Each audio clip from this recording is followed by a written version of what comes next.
Tirmidhi की एक रिवायत है हजरत अबू हुरैरा रज़ी अल्लाह ताला अन्हो से कि नबी सल्लल्लाहु अलैहि वसल्लम ने फरमाया कि हर चीज का कुहान और बुलंदी है, यानी हर चीज की बुलंदी होती है, और कुरान हकीम की बुलंदी सूरत अल बकरा है और इसमें आयतुल कुर्सी तमाम आयतों की सरदार है। यानी हर चीज की एक बुलंदी होती है। कुरान की बुलंदी किस में है? सूरत अल बकरा में, और सूरत अल बकरा में एक आयत है जो तमाम आयतों की सरदार है, और वो कौन सी आयत है?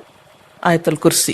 हजरत उबई इब्न काब से रिवायत है कि नबी सल्लल्लाहु अलैहि वसल्लम ने फरमाया, ए अबुल मुंदिर, अल्लाह की किताब में तुम्हारे पास सबसे अफसल आयत कौन सी है? अर्ज किया, अल्लाह और उसका रसूल खूब जानता है। आपने फरमाया, ए अबुल मुंदिर, अल्लाह की किताब की आयत में कौन सी आयत तुम्हारे पास सबसे बड़ी है?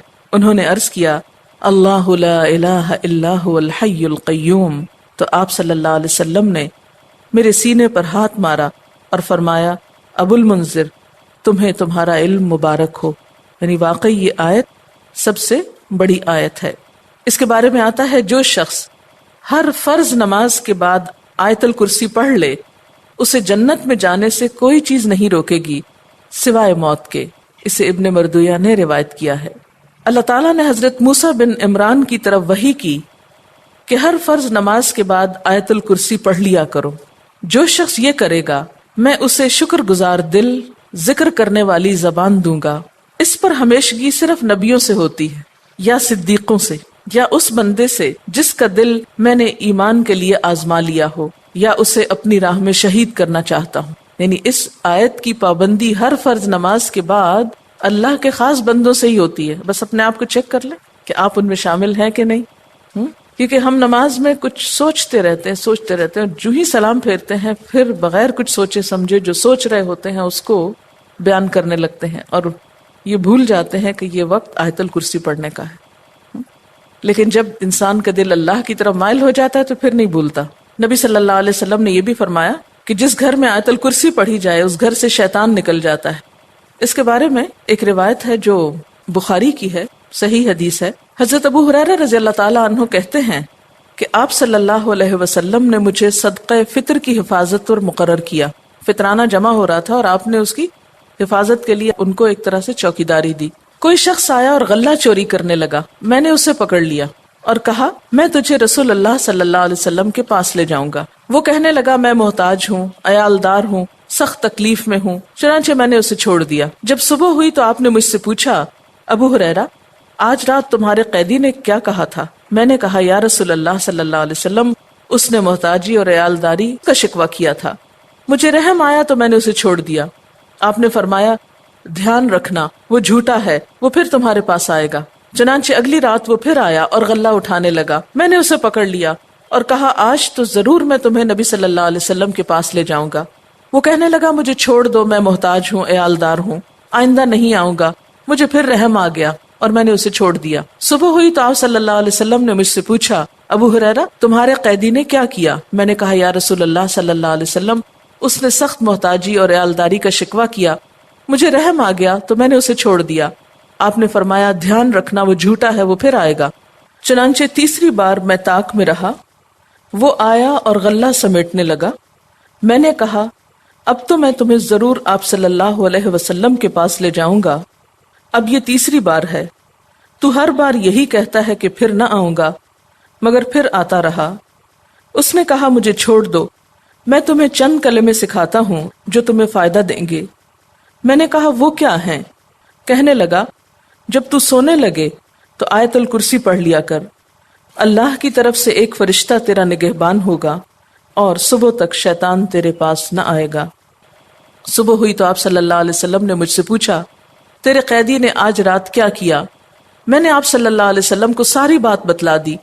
तो आप सल्लल्लाहु अलैहि वसल्लम ने फरमाया, उसने ये बात सच्ची कही, हालांकि वो झूठा है।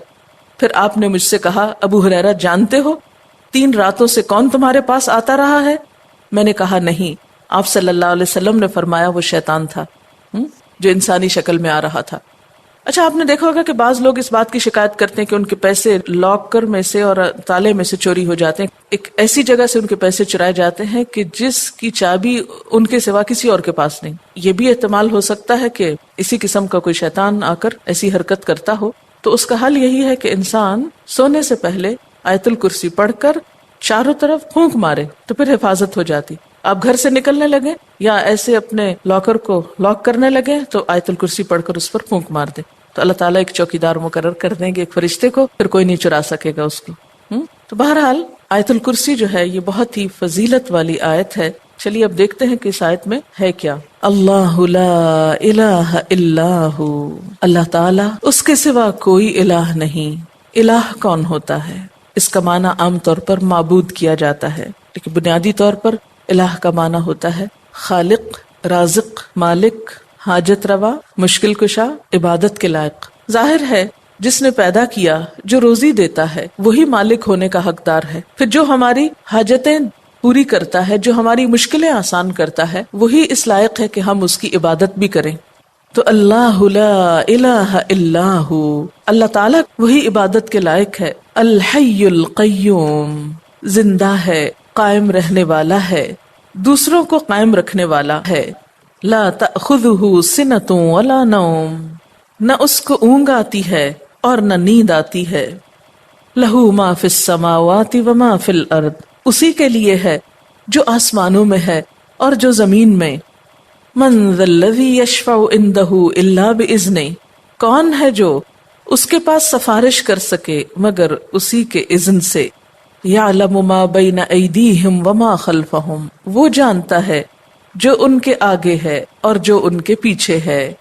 ولا یحیطون بشیء من علمہ الا بما شاء، اور وہ اس کے علم میں سے کسی چیز کا احاطہ نہیں کر سکتے مگر جو وہ خود چاہے. پھر فرمایا وسع کرسیہ السماوات والارض، وسیع ہے اس کی کرسی آسمان و زمین پر. ولا یؤودہ حفظہما، اور نہیں تھکاتی اس کو ان دونوں کی حفاظت. وہو العلی العظیم، اور وہ بلند ہے، بہت بڑا. یہ ہے اللہ تعالیٰ کا تعارف. کیا؟ نمبر 1 اس کے سوا کوئی الہ نہیں. نمبر 2 وہ زندہ ہے. نمبر 3 قائم رہنے والا ہے، قائم رکھنے والا ہے. نمبر 4 اس کو نیند اور اونگ نہیں آتی. نمبر 5 آسمان و زمین کا مالک وہی ہے. نمبر 6 اس کے پاس کسی کی سفارش کام نہ کرے گی مگر اسی کی اجازت کے ساتھ، یعنی سارا اختیار قیامت کے دن اسی کے پاس ہوگا. نمبر 7 انسانوں کے سامنے اور انسانوں کے پیچھے، یعنی ان کا ماضی اور مستقبل سب کا علم وہ رکھتا ہے. نمبر 8 اس کے علم میں سے کوئی کچھ نہیں لے سکتا مگر جتنا وہ چاہے، یعنی اللہ کے علم جیسا علم کسی اور کا نہیں. نمبر 9 اس کی حکومت، قدرت، عظمت، اقتدار یا علم آسمان و زمین پر محیط ہے، چھایا ہوا ہے. اور نمبر 10 ان دونوں کی حفاظت اس کے لیے کچھ مشکل کام نہیں. نمبر 11 وہ بہت بلند، بہت عظیم ہے.